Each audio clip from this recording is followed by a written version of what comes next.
గంగపుత్ర సంఘం కార్పొరేషన్ ఏర్పాటుకు ప్రభుత్వం మంత్రివర్గం నిర్ణయం తీసుకోవడాన్ని స్వాగతిస్తున్నామని గంగపుత్ర సంఘం జిల్లా అధ్యక్షులు అశోక్ తెలిపారు.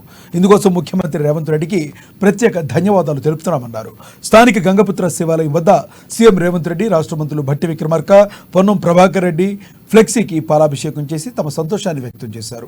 గత 75 ఏళ్లలో ఎన్నో ప్రభుత్వాలు పాలకులు మారినప్పటికీ ఏనాడూ గంగపుత్రులకు గుర్తించలేదని, అడుగడుగునా నిర్లక్ష్యం చేశారని అన్నారు.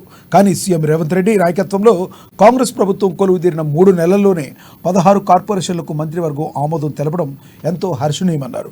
ఇది మంచి పరిణామమని తెలిపారు. భవిష్యత్తులో కార్పొరేషన్కు నిధులు కేటాయించి మత్స్యకారుల అభ్యున్నతికి పాల్పడాలన్నారు.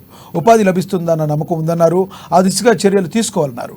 ఇప్పటికే ఎంతో మంది జీవనోపాధి లేక రోడ్లపై తిరుగుతున్నారని, కార్పొరేషన్ ఏర్పాటైతే అందరూ ఆర్థికంగా నిలదొక్కుకోవడానికి అవకాశం ఏర్పడుతుందని ఆశాభావం వ్యక్తం చేశారు.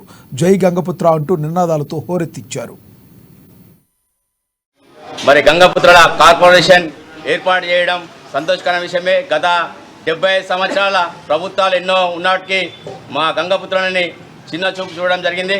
కావున ఈరోజు కాంగ్రెస్ గవర్నమెంట్ పదవిలో వచ్చి 3 నెలల్లో మాకు గంగపుత్రుల కార్పొరేషన్ ఏర్పాటు చేయడం దాని సంతోషకరం. ఎందుకంటే మత్స్యకారులకు ఏదో ఉపాధి దొరుకుతుందని ఆశిస్తున్నాం. దాంతోపాటు ఈరోజు నిధులు విధులుసుగా కార్పొరేషన్ ఏర్పాటు చేయడం వలన నిధులు విధులుసుగా విడుదల చేస్తే బాగుంటుందని ముఖ్యమంత్రి రేవంత్ రెడ్డి గారికి విన్నపిస్తున్నాం. ఎందుకంటే మా యొక్క మత్స్యకారులు ఏదో పల్లెటూరులో ఉండి ఉపాధి లేక ఎందరో మంది జీవనోపాధి లేక రోడ్ల మీద అక్కడ ఇక్కడ పనిచేయడం జరుగుతుంది. కావున ఈ కార్పొరేషన్ ఏర్పాటు చేయడం వలన అందరికీ ఆర్థికంగా లబ్ధి పొందుతాయని ఈరోజు మరొక్కసారి ఈ యొక్క ముఖ్యమంత్రి గారి రేవంత్ రెడ్డి గారికి మా గంగపుత్ర సంఘం తరఫున ప్రత్యేకంగా ధన్యవాదాలు. జై గంగపుత్ర.